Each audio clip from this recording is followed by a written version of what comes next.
Bom, pessoal, nessa parte de termodinâmica, a gente vai continuar em máquina térmica, só que agora a gente vai ver refrigerador. Aqui eu trouxe uma geladeira, eu sei que o desenho não está lá essas coisas, e a primeira pergunta é: qual é a finalidade dessa geladeira? Bom, a finalidade da geladeira é retirar calor da fonte fria, calor da fonte fria. Quem é a fonte fria? É o que está lá dentro da geladeira, está uma temperatura mais baixa que o ambiente. Então, ela vai retirar calor da fonte fria e liberar esse calor, vou colocar liberar o calor, para a fonte quente. Para fonte quente.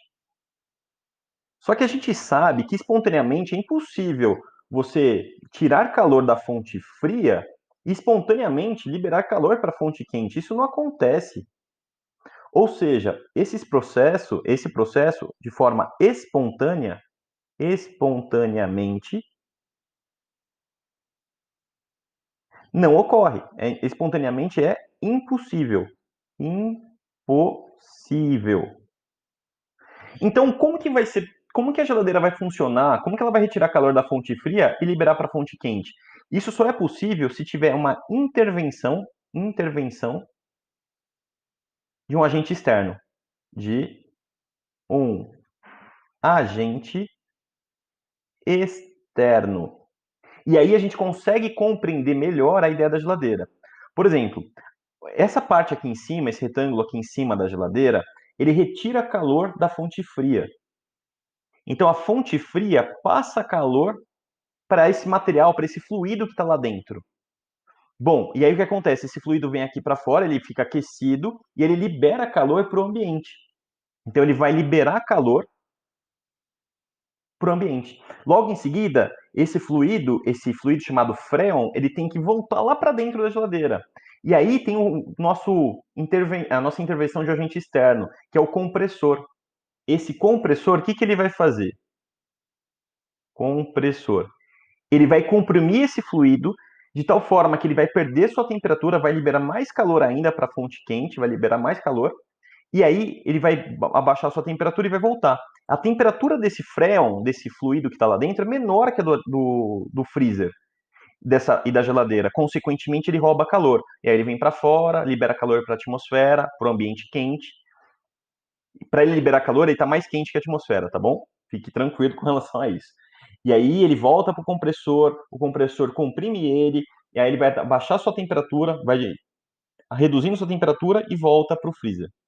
E aí o processo está feito, tá bom? Beleza. Vale lembrar que todo refrigerador ele tem um ciclo anti-horário, anti-horário.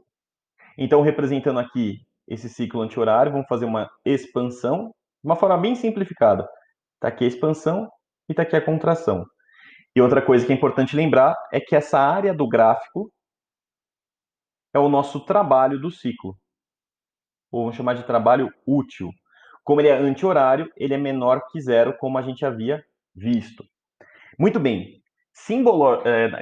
Partindo da nossa ideia do símbolo, como a gente viu na parte do motor, aqui está a fonte quente, aqui está a nossa máquina térmica e aqui está a fonte fria. O que acontece nesse problema? A fonte fria libera calor para o fluido, para o freon, ou seja, o freon ele recebe calor. Então esse Q frio ele é maior que zero, porque o freon está recebendo. O que acontece? Esse motor, para esse freon funcionar, esse motor, que é o nosso compressor, ele tem que realizar trabalho sobre o gás. Então, o trabalho do gás, como o gás vai receber esse trabalho útil, ele é menor que zero. E logo em seguida, esse freon ele vai ter que entrar em contato com a fonte quente, liberando esse calor para a fonte frente. Para a fonte frente, boa. Para a fonte quente. Então, o QQ é menor que zero, porque ele libera. Quando digo libero, é o freon. Ou se quiser pensar no nosso suposto gás, vamos dizer assim. Beleza. Só uma coisa que eu quero ressaltar com relação ao trabalho, são palavrinhas que são importantes. Aqui a gente tem 4 situações. Aqui onde? Aqui na parte de cima. Nessa primeira situação, o gás está empurrando para cima o êmbolo, e esse êmbolo ele tem um deslocamento a favor da força. Nessa situação, o trabalho do gás é maior que zero, teve uma expansão. A gente diz que nessa situação o gás realiza trabalho. É uma nomenclatura que é usada em termo, que a gente fala que o gás realizou o trabalho. Então, ele transformou a energia térmica em mecânica, ao fornecer energia ao êmbolo. Muito bem, na outra situação, o gás continua empurrando o êmbolo para cima. Só que o êmbolo ele tem um movimento contrário. Então, nessa situação, o trabalho do gás está resistindo. Ou seja, o gás retira a energia do êmbolo. Então, aí a gente teve uma contração. Só que tem um nome específico nessa parte. A gente fala que o gás recebe trabalho. Você pode pensar que o meio empurrou o êmbolo. É uma maneira de pensar. Então, é para ficar assim, são vocabulários na parte de termodinâmica. Quando realiza, a gente fala que o trabalho é maior que zero. Quando recebe, é porque o gás foi comprimido ou teve uma contração, o volume diminuiu, e aí ele vai ter um trabalho do gás negativo. Beleza. Feito isso, o que a gente vai fazer? Vamos analisar esse ciclo anti-horário e aplicar a primeira lei da termodinâmica. A gente sabe que a quantidade de calor fornecida ou retirada é igual à variação da energia interna mais o trabalho do gás. Quando a gente analisa o ciclo, então o Q do ciclo é igual à variação da energia interna do ciclo. E esse trabalho do gás, em vez de chamar do ciclo, eu vou chamar de útil. O que a gente sabe? Como ele vai voltar para o mesmo ponto, a variação da energia interna é zero. Então vai ficar Q do ciclo é igual ao trabalho útil. Esse Q do ciclo que está aqui, a gente pode escrever como o QQ mais o QF é igual ao trabalho útil. Só que, da maneira como está escrito, está perfeito. É a primeira lei da termodinâmica, está bonitinho. Só que nos livros, é como eles usarem de outra forma. Que forma? Antes disso, a gente sabe que o QQ ele é menor que zero, ele é negativo, porque libera. O QF ele é maior que zero, porque ele está recebendo o calor. Quem? O Freon. E o trabalho útil nessa situação, ele também é menor que zero. O que a gente vai fazer? Essa mesma equação, eu vou escrever ela assim, ó, menos o módulo de QQ, perceba que isso continua negativo, mais QF, menos o módulo do trabalho útil. Certo? O que eu vou fazer? Eu vou passar esse trabalho útil, né, esse menos módulo do trabalho útil para o outro lado, vai ficar QF mais o módulo do trabalho útil é igual ao módulo de QQ.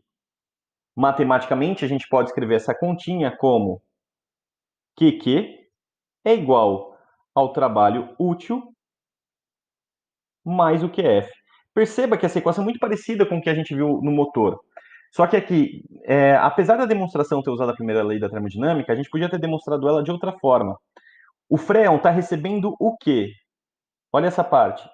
Ele recebe QF e trabalho. O que ele está liberando? QQ. Conservação de energia. O que ele recebe é igual ao que ele libera. Então, o que ele está liberando? Um calor para a fonte quente. O que ele recebeu? Trabalho útil e o QF, que é o calor que ele recebeu da fonte fria. Beleza? Está aqui essa equação mais utilizada aí para refrigerador. Quando a gente fala agora de eficiência de um refrigerador, eficiência é a energia útil sobre a energia fornecida.